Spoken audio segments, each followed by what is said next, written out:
Good morning and welcome to the Killik & Co podcast for Friday the 5th of December 2014. I'm Patrick Gordon. I'm standing in for Mike Pate today. It's been quite a busy week on the economic data front. We've had manufacturing and services data out of a number of regions, the US, UK, Eurozone and China amongst them.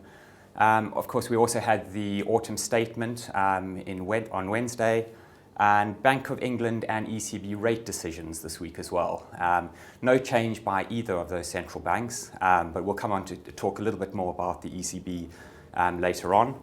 And of course, today we have the employment data out of the US, and that's the big focus of investors on the economic data front today. Before we go on to look at some of those, I think what is probably worth doing is taking a look at the oil price. We're just over a week now since OPEC decided not to cut its production targets, and the pressure on the oil price continues. We are now down below $70 per barrel for Brent crude, and this is on reports that there have been further cuts in prices by Saudi Arabia and to the US and certain Asian economies. So pressure very much down on the oil price at the moment. Of course, it's not great news for oil exporting countries. It's not great news for companies exposed to the oil price. But what it is good news for is consumers. This here shows the gasoline price in the US. And of course, as that comes down, it provides more monies, discretionary monies for consumers to spend. So we expect that to show through into consumer confidence numbers, which are coming out later next week. And this slide here just shows the impact that the oil price decline has had on the various oil-related sectors. The green one here is the oil and gas producers index. This has declined clearly because of the result of the decline in the oil price. But what they can do, these companies, is that they can cut back on projects, they can rein in their capital expenditure, shelve some projects, production and development projects. But the impact of doing that is greatest on the oil services companies. So every time the production companies or the development and exploration companies cut back capex, it does have a direct impact on the services companies. The other thing this chart shows is that given the weighting of these two sectors in the FTSE All Share of about 12 to 13%, the FTSE All Share itself is only down marginally. So that means that there are other sectors which have done very well in order to counter the weakness in the oil and gas related sectors.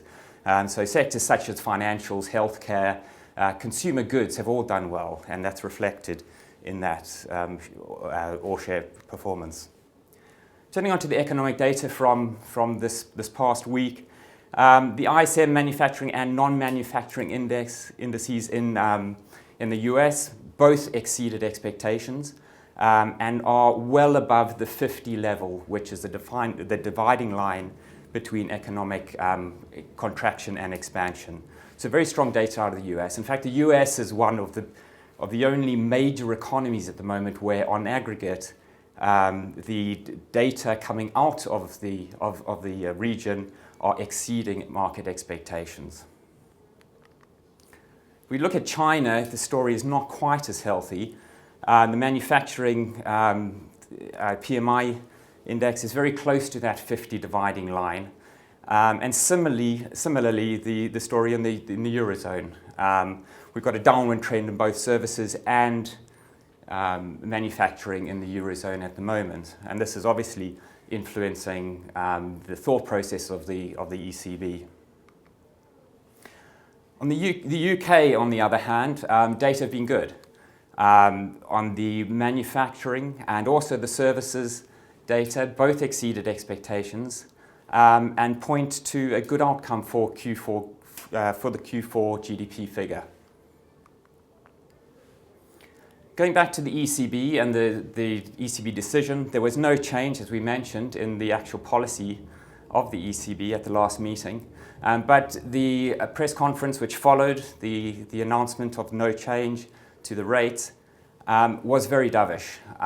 We do expect that we will see some more stimulus coming out of the ECB in the new year, early 2015.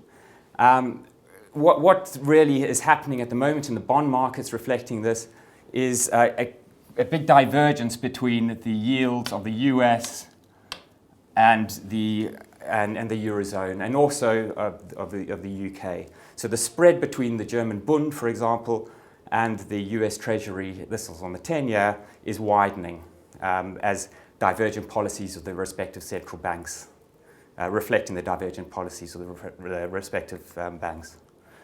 A quick look ahead. Today the focus is on the employment picture in the US. The non-farm payrolls, we expected to see an addition of 230,000 jobs in that sector. Unemployment rate, we don't expect to see any change in that, so 5.8%. But average hourly earnings expected to be up 2.1% year on year. So it's relatively subdued on a year-on-year basis.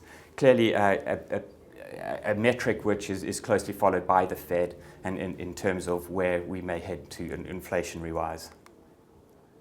Week ahead, it's a much quieter week going into the next week. We've had some good factory order data today out of Germany. On Monday, we see industrial production. Then we've got some export and import data out of China. And then industrial production data out of the UK on Tuesday. And then the confidence indicator in the US, University of Michigan confidence data on Friday. Just turning to some of the corporate news, we had some figures out of Berkeley Group today. These were interim figures, really just confirming that the group is in line to meet full year expectations. The company is quite exposed though to the London region with high average selling prices of their properties, and probably is not going to be a beneficiary of the recent stamp duty changes in the autumn statement. On the other hand, Persimmon probably is more of a beneficiary, and we're seeing the impact on the share price of the stamp duty change. Persimmon generally sells, the average selling price is much lower at about 200,000 compared to about 500,000 for Berkeley Group. So a potential bigger beneficiary of the stamp duty change and for Persimmon. And then lastly, I just want to highlight EasyJet, the abolishment of the passenger duty for children under 12 is a benefit to EasyJet, and this is reflected in the share price. And of course, EasyJet has also been benefiting from the low oil price. That's all for me today. Thanks very much and have a good weekend.